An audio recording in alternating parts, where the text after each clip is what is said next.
মঙ্গলবার করা ওই পোস্টে তিনি বলেন, কোরবানির আগে আগে বিজ্ঞাপনটা অনেকটা পাগলকে সাঁকো না নাড়ানোর অনুরোধ করার মতোই হয়েছে।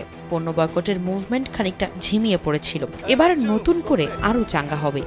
ওকে একটা ঢোক দেন, তারপর একটা সার্চ দেন। তিনি স্ট্যাটাসে যে কোনো আগ্রাসনের বিপক্ষে অবস্থান নিতে বলেন, যার যতটুকু সম্ভব ইসলাম বিদ্বেষ, জালিমদের পণ্য কেনা থেকে দূরে থাকতে পরামর্শ দেন। তিনি বলেন, পণ্য বর্জন কতটা শক্তিশালী তা বলার অপেক্ষা রাখে না। মালয়েশিয়াতে তা স্বচক্ষে দেখছেন বলে জানান। এখানে ম্যাকডোনাল্ড ও স্টারবাকস অনেকটা আইসিইউতে বলেও স্ট্যাটাসে উল্লেখ করেন।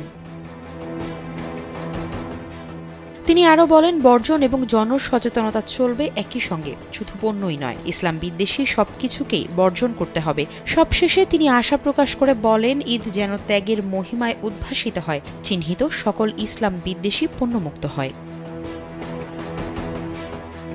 এদিকে কোকাকোলার বিজ্ঞাপনটিতে মডেল হয়েছিলেন